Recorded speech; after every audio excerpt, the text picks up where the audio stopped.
Hello friends. मैं आपका दोस्त और एडुकेटर शिव पूजन सिंह आपका अपने यूट्यूब चैनल कॉम्पिटिटिव जोन में आपका बहुत बहुत स्वागत करता हूं।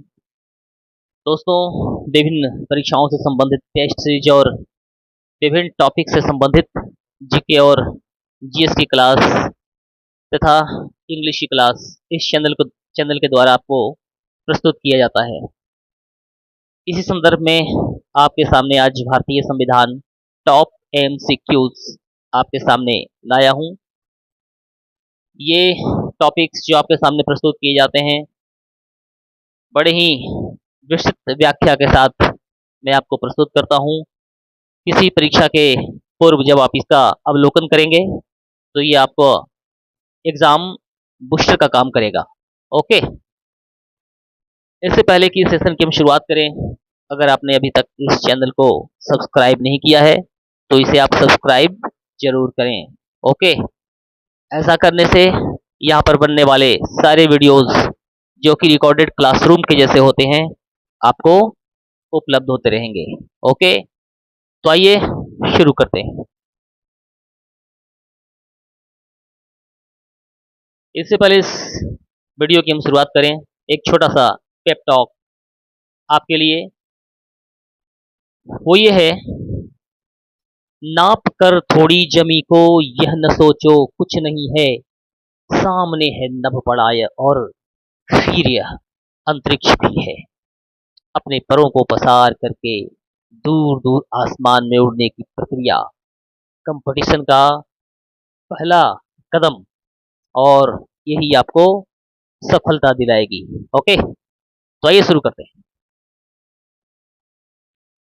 और ये रहा आपका पहला प्रश्न संविधान से।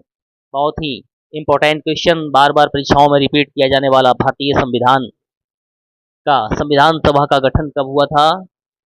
ओके, संविधान सभा का गठन 9 दिसंबर 1946। ओके, 9th of December 1946 संविधान सभा का पहला अधिवेशन। संविधान सभा का पहला अधिवेशन 9 दिसंबर 1946 को हुआ। इसी सभा ने भारतीय संविधान का निर्माण किया। ओके, भारतीय संविधान के निर्माण की पहली प्रक्रिया के रूप में संविधान सभा का गठन 9 दिसंबर 1946 ईस्वी को किया गया था। ओके, नेक्स्ट क्वेश्चन, भारतीय संविधान को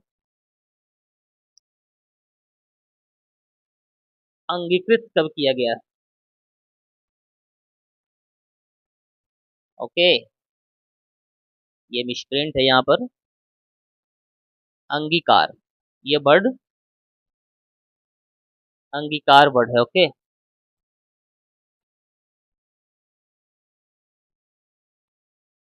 भारतीय संविधान को अंगीकार कब किया गया? 26 जनवरी 26 नवंबर 1949।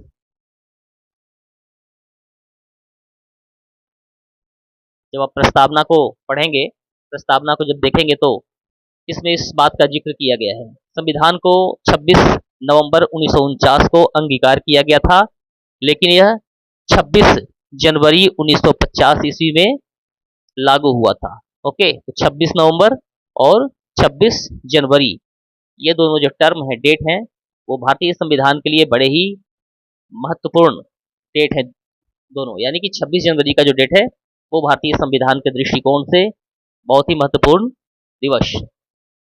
नेक्स्ट, भारतीय संविधान की प्रस्तावना में भारत को किस रूप में वर्णित किया गया है? भारत धर्मनिरपेक्ष लोकतांत्रिक गणराज्य, लोकतांत्रिक या राजशाही गणराज्य, पूंजीवादी गणराज्य या धार्मिक राष्ट्र? ए नंबर ऑप्शन धर्मनिरपेक्ष और लोकतांत्रिक गणराज्य के रूप में भारत की व्याख्या की गई है भारतीय संविधान की प्रस्तावना में। प्रस्तावना में भारत को संपूर्ण प्रभुत्व संपन्न समाजवादी, ओके, शब्दों पर ध्यान दें, संपूर्ण प्रभुत्व संपन्न समाजवादी पंथ निरपेक्ष लोकतंत्रात्मक गणराज्य कहा गया है। So the option number is first is the right answer. Okay, now we are moving to the next question. संविधान सभा के स्थायी अध्यक्ष कौन थे? संविधान सभा के अस्थाई अध्यक्ष डॉक्टर राजेंद्र प्रसाद। ओके।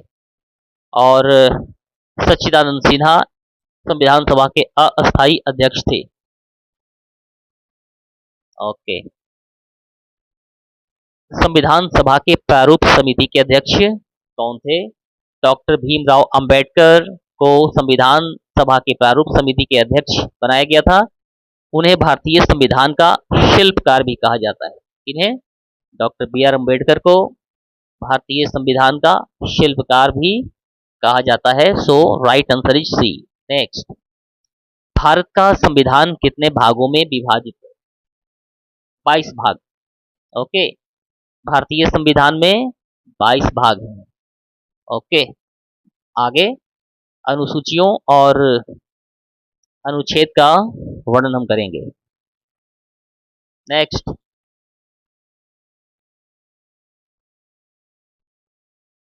संविधान में मूल अधिकार किस अनुच्छेद में वर्णित है? कहां से कहां तक मूल अधिकारों का वर्णन है? ओके, तो ये अनुच्छेद आर्टिकल 12 से लेकर के 30 तक का जो अनुच्छेद है संविधान में, ये मूल अधिकारों से की व्याख्या करता है। ओके, नेक्स्ट, भारत का सर्वोच्च न्यायालय किस अनुच्छेद के अंतर्गत स्थापित किया गया है? सर्वोच्च न्यायालय आर्टिकल 124 अनुच्छेद 124 में भारत के सर्वोच्च न्यायालय की स्थापना का वर्णन मिलता है। नेक्स्ट, भारत के पहले कानून मंत्री डॉक्टर भीमराव अंबेडकर स्वतंत्र भारत के पहले कानून मंत्री थे। ओके, भारतीय संविधान में कितनी अनुसूचियां है?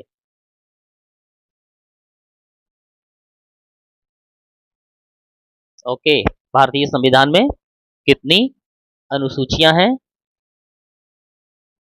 प्रारंभ में संविधान में अनुसूचियों की संख्या 8 थी। ओके, लेकिन अभी वर्तमान में 12 अनुसूचियां हो गई। प्रारंभ में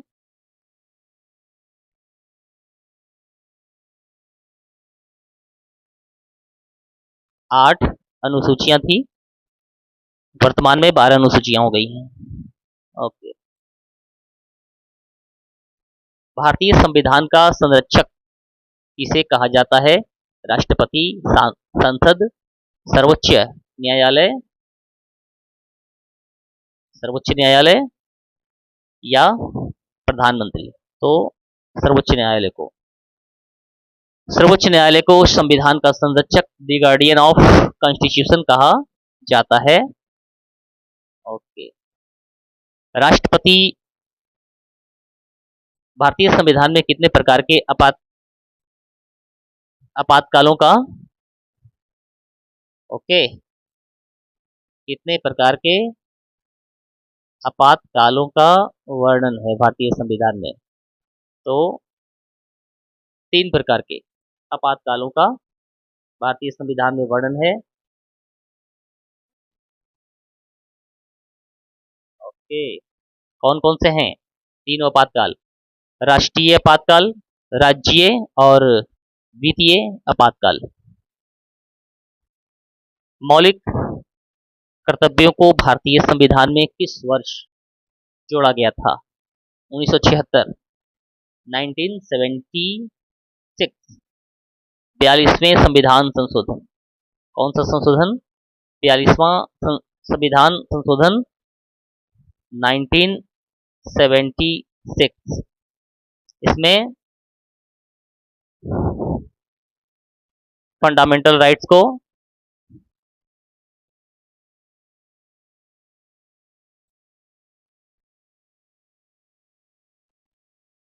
जोड़ा गया था।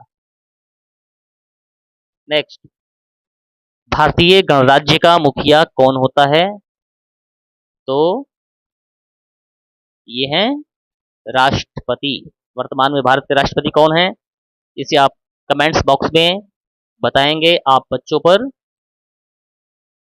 मैं इस प्रश्न का हल छोड़ता हूँ। भारत एक गणराज्य और राष्ट्रपति इसके संवैधानिक प्रमुख होते हैं। ओके, वर्तमान में भारत के राष्ट्रपति एक महिला हैं और वो कौन है, तथा भारत में अब तक कितने महिला राष्ट्रपति हो चुकी हैं, ये सब आप कमेंट्स बॉक्स में बताएंगे। ओके, बड़े ही महत्वपूर्ण क्वेश्चंस विभिन्न परीक्षाओं के लिए आप इनका अध्ययन डीपली करें। बहुत ही महत्वपूर्ण प्रश्नों की श्रृंखला मैं यहाँ पर पेश कर रहा हूँ। टॉप एमसीक्यूज, बीबीआई, भारतीय संविधान। ओके, नेक्स्ट, वर्तमान में भारतीय संविधान में कुल कितने आर्टिकल हैं, कितने अनुच्छेद हैं वर्तमान में? 395 शुरुआत में भारतीय संविधान में अनुच्छेद हुआ करते थे, परंतु अभी संशोधनों के बाद समय समय पर जो विभिन्न संशोधन हुए हैं, इनसे अभी जो है वो वर्तमान में 448 अनुच्छेदों की संख्या पहुंच गई है 2025 तक। राज्यसभा में सदस्य कितनी अवधि के लिए चुने जाते हैं? राज्यसभा और लोकसभा भारतीय संविधान के दो सदन। ओके, तो एक निम्न सदन और एक उच्च सदन। तो राज्यसभा में जो सदस्यों की अवधि होती है ये 6 वर्षों की होती है, ये एक अस्थाई सदन है। ओके, इसके अध्यक्ष भारत के उपराष्ट्रपति होते हैं। राज्यसभा के जो अध्यक्ष होते हैं वो उपराष्ट्रपति होते हैं, इसे अस्थाई सदन भी कहते हैं, और 6 वर्षों के लिए इसके सदस्यों को चुना जाता है। राज्यसभा जो है वो कभी भी भंग नहीं होता। ये सारे बीबीआई क्वेश्चंस इसमें इंक्लूड किए जा रहे हैं, आप इसे सुने और समझने की कोशिश करें, एमसीक्यूज को बनाएं। ओके, नेक्स्ट, भारत का संविधान किस देश के संविधान से सर्वाधिक प्रभावित है? ये ब्रिटेन के संविधान से हमारा संविधान सर्वाधिक प्रभावित है। क्यों? क्योंकि विभिन्न स्रोतों से, विभिन्न देशों के संविधान से हम लोगों ने, हमारे संविधान निर्माताओं ने विभिन्न तथ्यों को लिया, परंतु भारत सरकार अधिनियम 1935, भारत सरकार अधिनियम 1935 जो है, इससे बहुत सारे तथ्य हूबहू हमारे संविधान में ले लिए गए हैं, जो कि अंग्रेजों की देन थी। ओके, तो इस तरह से हम कह सकते हैं कि भारत का संविधान अंग्रेजों के संविधान से, यानी कि ब्रिटिश ढांचा के संविधान से सर्वाधिक प्रभावित है। ओके, मौलिक अधिकारों को कब निलंबित किया जा सकता है? युद्ध या आपातकाल के समय मौलिक अधिकारों को निलंबित किया जा सकता है। ओके, भारत का संविधान किस प्रकार का संविधान है? क्या लचीला है, कठोर है, अर्ध कठोर और अर्ध लचीला का मिश्रण है? ओके, इस तरह का संविधान है भारत का।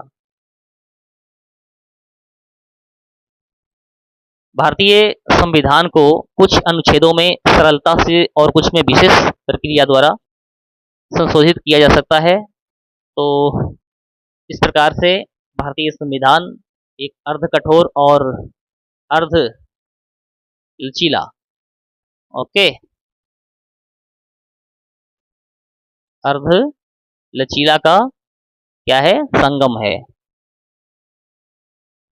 ओके, नेक्स्ट, संविधान के किस अनुच्छेद में समानता का वर्णन है? अनुच्छेद 14, आर्टिकल 14 में कानून के समक्ष समानता की गारंटी दी गई है। Okay, article 14। भारत में सर्वोच्च संवैधानिक पद कौन सा है? राष्ट्रपति का पद भारत में सर्वोच्च संवैधानिक पद है। ओके, और भारत का प्रथम नागरिक भी भारत के राष्ट्रपति ही होते हैं। तो भारत का सर्वोच्च संवैधानिक पद राष्ट्रपति का पद। Okay, next. नीति निर्देशक तत्वों का उद्देश्य क्या है? नीति निर्देशक तत्वों का उद्देश्य सरकार को नीति निर्माण में मार्गदर्शन करना। नीति निर्देशक तत्वों का मुख्य उद्देश्य यही है। नीति निर्देशक तत्व DPSP भारत को सामाजिक और आर्थिक न्याय के लिए नीति निर्देश देते हैं। ओके, संविधान का संरचनात्मक खाका। संविधान का संरचनात्मक खाका किसने तैयार किया था? महात्मा गांधी, जवाहरलाल नेहरू, डॉक्टर भीमराव अम्बेडकर, सुभाष चंद्र बोस।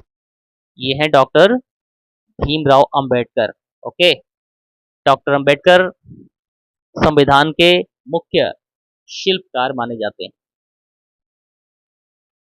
ओके, भारत का कौन सा संविधान संशोधन मिनी संविधान संशोधन के नाम से जाना जाता है?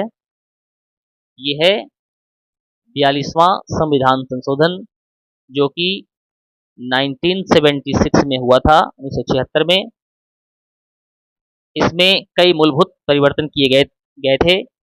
जब मैं संविधान पर विस्तृत व्याख्या प्रस्तुत करूंगा, तब इन सारे तथ्यों को मैं शामिल करूंगा, क्या क्या परिवर्तन हुए थे, and why 42nd amendment, constitutional amendment called the mini constitution. Okay, इसे मिनी कॉन्स्टिट्यूशन हम क्यों कहते हैं, इस पर विस्तृत व्याख्या हम प्रस्तुत करेंगे। अभी 25 प्रश्नों की श्रृंखला मैं आपके सामने जो पेश किया हूं,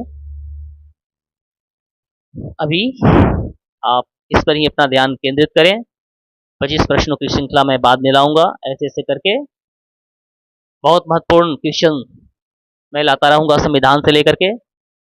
और आपको ये भी बता देना चाहता हूं कि विभिन्न सब्जेक्ट्स पर मैंने वीडियोस बनाए हैं, जैसे कि भारतीय संविधान तो अभी चल ही रहा है, भारतीय इतिहास, और इन सारी चीज़ों पर MCQs, बिहार से रिलेटेड कुछ तथ्य हैं, बिहार एट ए ग्लांस, उसमें बड़े ही महत्वपूर्ण वीडियोस मैंने अपलोड किए हैं। अगर आप बिहार के छात्र हैं, बिहार की परीक्षाओं में बैठने वाले, BPSC, BSSC, बिहार सिपाही वगैरह की परीक्षाओं में अगर आप बैठने वाले स्टूडेंट हैं, तो आप इन प्रश्नों को एक बार, इन वीडियोस को एक बार जरूर देख लेंगे। बड़े ही महत्वपूर्ण वीडियोस हैं और आपके लिए वो एग्जाम बूस्टर का काम करेंगे। ओके,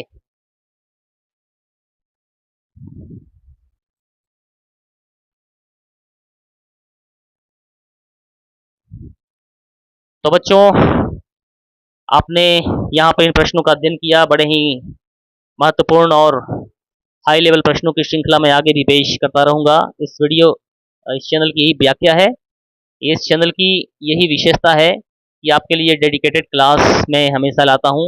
ओके, तो चलिए मिलते हैं अपनी अगली क्लास में। तब तक के लिए आप अपना ख्याल रखिए। जय हिंद, जय भारत।